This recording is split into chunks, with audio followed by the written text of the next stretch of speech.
এ সময় মাত্র ১২০০ টাকা খরচ করেই আপনারা ফ্রেন্ডরা মিলে ঘুরে আসতে পারবেন উঁচু নিচু পাহাড়ি রাস্তা ধরে এমন একটা ঝর্ণা, সাথে পাহাড়ি সব খাবার দাবার, তাও এত নির্জন একটা রিসোর্টে থেকে। এর জন্য আমরা প্রথমেই গিয়েছিলাম বান্দরবানের লামার মিরিঞ্জা ভ্যালিতে অবস্থিত মাউন্ট ভ্যালি রিসোর্টে। এই রিসোর্টের কাছে মূলত রয়েছে সেই অপূর্ব সুন্দর ঝর্ণা আর ঝিরিপথ। শীতে মিরিঞ্জা ভ্যালিতে যাওয়াটা যতটা না সহজ, বর্ষায় তার দ্বিগুণ কষ্টের। একেবারে কাদা মাটি ঘেটে একাকার অবস্থা, বাইকে চড়লে তো আর কোনো কথাই নাই। যাই হোক, রিসোর্টে আসতে ওনারা আমাদেরকে ওয়েলকাম করেন সিজনাল কিছু ফল দিয়ে। এগুলো শেষ করে আমরা আমাদের রুম বুঝে নেই। একেবারে চূড়ায়, কাছে তেমন কোনো রিসোর্ট দেখা যায় না, খালি পাহাড় আর পাহাড়। মানে এই মিরিঞ্জা ভ্যালিতে এসে নিরিবিলি থাকার জন্য আর প্রকৃতি এনজয় করার জন্য একেবারে বেস্ট অপশন যেটাকে বলে আর কি। রেস্ট নিয়ে গোসল করতে চলে যাই ঝর্ণার দিকে। মূল চ্যালেঞ্জটা শুরু এখানেই। পাহাড়ি উঁচু নিচু রাস্তা, তার উপর বৃষ্টির কারণে কাদা মাটিতে অবস্থা একেবারেই বাজে। চ্যালেঞ্জ বাড়লো ঝর্ণার একেবারে সামনে। এখানে একেবারে সোজা নিচের দিকে চলে গেছে পথ। একেবারে খাড়া পথ নামতে হবে। একে তো কাদা ১ হাঁটু পরিমাণে, তার উপর পিচ্ছিল। এখানে নামতে যে এতটা কষ্ট করতে হবে তা হয়তো এখানকার কেউই ভাবেনি। আর মানুষজনের তো অভাব নেই একেবারে। দল বেঁধে সবাই এখানে চলে এসেছেন ঝর্ণা দেখতে।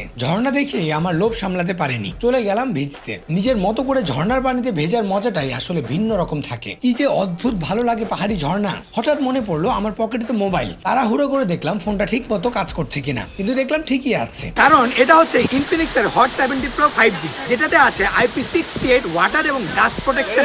আর এটাই মিলিটারি গ্রেডের অ্যান্টি ড্রপ শক নেওয়ার মতো ক্যাপাবিলিটি আছে। তাই আমার হাত থেকে ফোন বারবার পড়ে গিয়েও এর কিছুই হয়নি। যাই হোক, ঝর্ণায় আরো কিছু সময় সবার সাথে এনজয় করে আবার সেই কাদামাটি খাড়া রাস্তা টপকে ফিরে আসি রিসোর্টে। এই রিসোর্টের সবচেয়ে ইন্টারেস্টিং ব্যাপার ওনাদের খাবার দাবার। পাহাড়ি সব খাবার দাবার এত দারুণ খেতে, তাও পাহাড়ের ইনফিনিটি ভিউ দেখতে দেখতে খেতে পারা সত্যি অসাধারণ লাগে। আমরা দুইজন ছিলাম। ২৪০০ টাকার এই পট হাউসে জনপ্রতি লেগেছে ১২০০ টাকা। খাবার বিল ছিল অল্প কিন্তু আলাদা। মোট কথা, এই অল্প বাজেটের মধ্যেই যদি আপনারা ফ্রেন্ডদের নিয়ে এমন অ্যাডভেঞ্চারাস একটা ট্রিপ দিতে চান আর এমন শান্ত একটা জায়গায় নিজেদের সময় এনজয় করতে চান, তাহলে আমি মনে করি এইটা বেস্ট একটা অপশন।